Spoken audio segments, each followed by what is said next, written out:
معكم فنان الشكلي حسن دفتر المعارض الثقافية والسجون الثقافية بالمشاركة مع الجمعية المغربية للإبداع الفني والثقافي اللي يساعدونا ووقفوا معنا تنظيم المعارض. وكنقدم الشكر الشكر للصحافة المغربية حتى هي اللي واقفة ومساندة لنا في هذه المعارض هذو. وكما كتشوفوا المعرض كيدير على حسب الاجيال كامله، كاين فيه لابستري، فيه لا فيغوراسيون، فيه بورتري، فيه بزاف ديال الاشكال اللي هي تخلي المتلقي باش يشوف الاعمال ديال واحد حقبه من الزمن. وشكرا. شحال من عام تقريبا سي حسن وانت في الميدان الفني؟ انا ما عادش بطبيعه الحال ما عادش نحدد انا السنه، ان انا بحال كيقولوا تولدت مع الفن.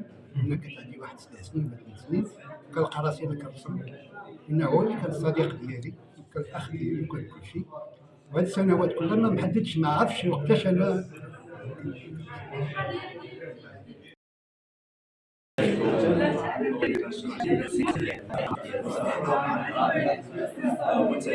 كنعرفوا اللعبه ديالو متنوعه وفيها مجموعه من الافكار، وكيمزج ما بين الجريدي وكاين شي الواقعيه. صراحه انا جيت نصور هو صديق رائع معروف الصحه الفنيه، وانا كنفتخر بزاف صراحه، كنفتخر في صديق في الساحه الفنيه التشكيليه اللي كيبهر لنا الاعمال اللي كنشوفها حاليا في القاعه الجميله.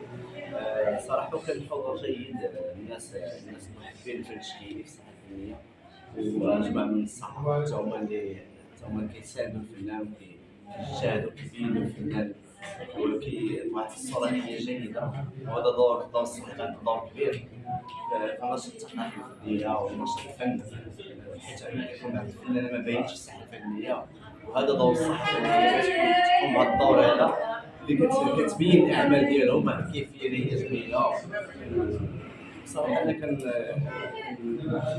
كنستدعي الناس الحضور انهم يجيو يشوفوا المعرض هذا، لان خاصو يفوتوا هذه الفرصه، خاصه القاعه جميله ديالو وزاد جمال هذا العمل ديال السي حسن سيدي.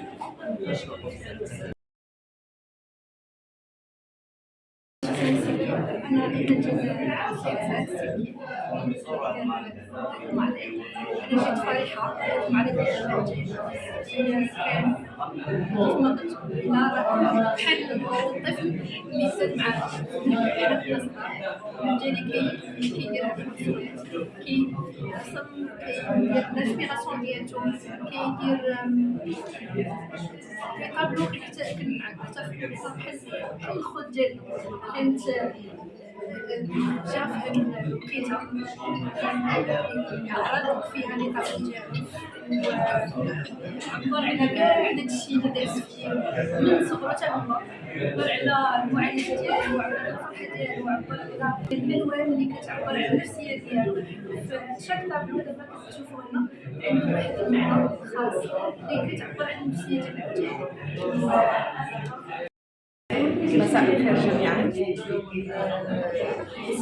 سامية وهبان، أستاذة في مركز إجرائي للبناء التربية والتكوين ديال الدار البيضاء شعبة اللغة الإنجليزية. تشرفت بحضور هذا الافتتاح هذا المعرض التشكيلي اليوم بدعوة من الصديق الصحفي خالد الغزالي بمشاركة الفنان التشكيلي سيكي حسن. هذه المحاولات الفنية الرائعة التي تختلف ألوانها وتختلف مواضيعها وتيماتها، وأنا سعيدة جدا بالمشاركة والحضور معها.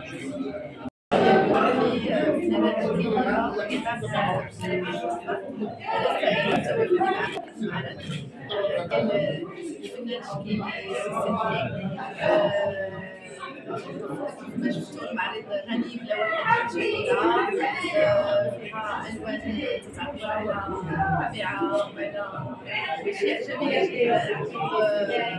بما أننا في عصر التكنولوجيا وفي عصر يعني كتبقى الفن التشكيلي شي حاجة مهمة، وحنا تندعمو من بعد تدعم جميع الفنانين. شكرا جزيلا.